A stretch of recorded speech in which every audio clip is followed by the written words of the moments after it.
autobiography, you tried to end it with an expression of emotion, and he was kind of cold.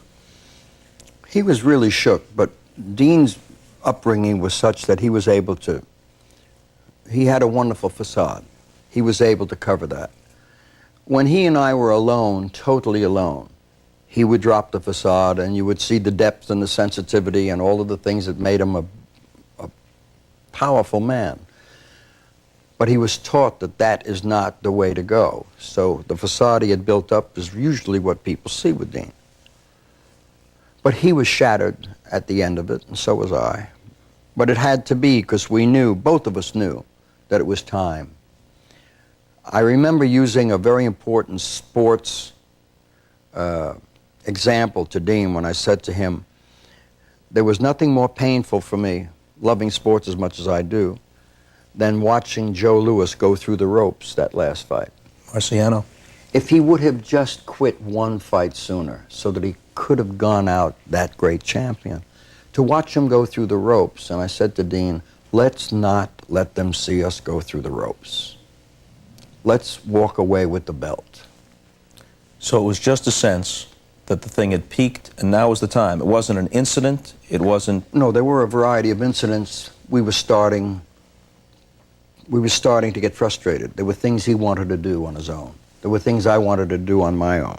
Then there were those third outside factions that were getting between us, and they were pouring salt on the wounds, and some of the things that we said and we did, which came from pain, not from anger. We knew it was time. And we sat down like in March of that year and said, let's not get knocked through the ropes.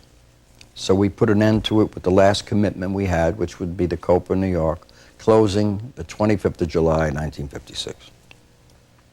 For 20 years, until Sinatra brings him out on one of the telethons, for 20 years, this is perceived as a feud, perceived by the public as not just they don't work together anymore, they don't talk to each other, there's no contact. We didn't talk to each other, not because of any other reason than Dean is a recluse.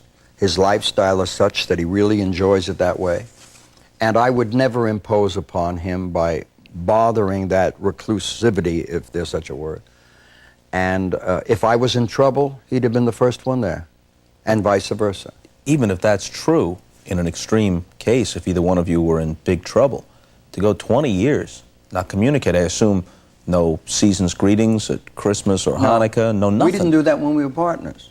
Never once a phone call, nothing. Not in 20 years, no. There had to be ill feelings then. Well, you have, I guess it's like a divorce. It's, you know, I don't believe the man and woman that were married that get divorced to say, but we're now wonderful friends. Yeah, here, I'll give you wonderful friends. There is no such thing as wonderful friends. Why don't you stop playing with yourself? Did you get that? See, these guys tend to fall asleep on this show. You just cut it here, you cut it here, all of a sudden you got an action shot.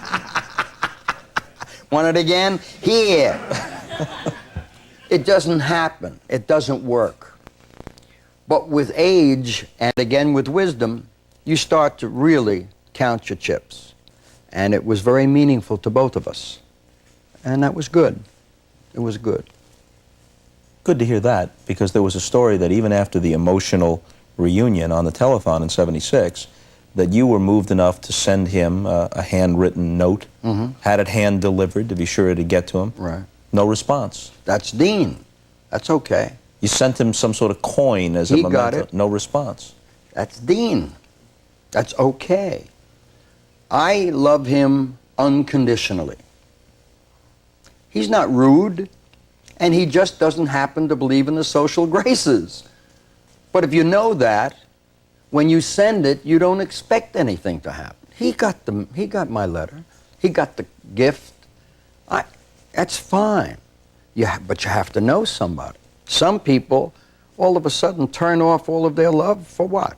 Because they didn't take the time to recognize, here is somebody that's entitled to live their life the way they choose to live it. And you must respect that. And I do. And if I called him tonight, hi, Pally, it's like we talked yesterday. That's Dean. Some people thought that in The Nutty Professor, when you drink that elixir and you turn into the singer, Buddy Love, that Buddy Love was kind of a swipe at Dean. No. You always said no, but it was easy for people to draw that conclusion. This is during the separation and everything. Impossible. Couldn't be. This character was so ugly and was so full of venom, and I wrote this character. And I'll tell you where I got him from. I got him from the anti-Semite. I got him from the racist. I got him from the people on a bus that won't get up for a lady. I got him from a cheat. I got him from a guy that don't pay his debts. I got him from everything that's ugly. I got him from a guy that says the only reason I told my kid he was adopted was to keep him on his toes. I took every aspect of everything I can remember seeing and wrote him into this one character. That was what I wrote. Because he happened to look like... I was shocked when some of the kids loved the character. We'd get mail for Buddy Love that they loved the character. I was in shock. I shot everything of the professor first and placed everything with Buddy Love at the end of the production. When I ran out of everything to shoot, I finally got into that makeup and played that character, that ugly son of a bitch. No, that couldn't be anywhere near the guy that I love. What'll it be? Aw, that's no way to talk. What'll it be? That's no way to treat a customer. Come here, try it like this. Pay attention, you'll feel better and the customers will be happier. Try this. What'll it be? Try that. Come on, we haven't got all night. Try it. What'll it be? Good, that was wonderful. Did anyone ever tell you you couldn't sing? Nice. Make me an Alaskan polar bear eater on a double. Come on, come on. Do you buy into the general notion that the funniest people have some deep and lasting pain? Sure. That all comedy comes from pain? You bet. Absolutely. What is it for you then? Well, I think that we all begin, those of us who had to borrow white ducks to graduate in, because that was the nature of a poor family. If you don't turn that into laughter, you could die standing on those steps at PS 156 and taking your graduation picture. When there's a hole in the back of the heel of your sock and you're wearing your cousin's white ducks, if you don't turn that into humor, pal, you'll be the only one in the picture that's leaning over. So you turn it into humor. You don't let the guy take the picture right now. You make one crazy sound so that everyone breaks up. And when kids laugh and they bend over or they put their hands on their mouth, they won't shoot the picture. And you get through it that way. Now, eventually, does that become craft and you can still do it even after the pain is gone? Or are you always trying to soothe that pain? Maybe you push it further and further away, but it's always there, even in your 60s. I think, even with the wife and the daughter and all the success and the happiness. Yeah, the pain almost has to be there, I think.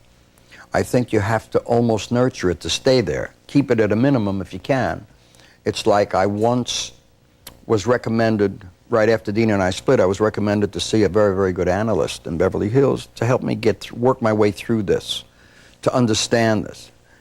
And I went to see him, and he said, you know, of course, that you're going to heal yourself. That's what psychiatry is. I'm just going to be a monitor.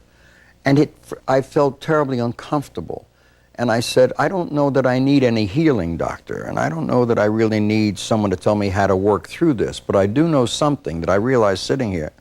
I have a feeling if you help me find out that I don't have any pain, I ain't never going to be funny again. I can't take that chance. Please send the bill to my office. Thank you, and I left. He called me at my office the following day and said, who said you didn't heal? No. There's no point in erupting. I had a wonderful time just sitting here in this beautiful set. I mean erupt comedically. I know that. You know, say see you later in a way that... I hope you all tune in to Bob Costas on Later every night this week. You know the guests he has: Ruby Keeler, Helen O'Connell, Phyllis Calvert, Bert Stern, Herman Deckett, Liffey Bush, Mool Duman, and Helen Ake. It's a hell of a week. It's see you a hell later. of a promo.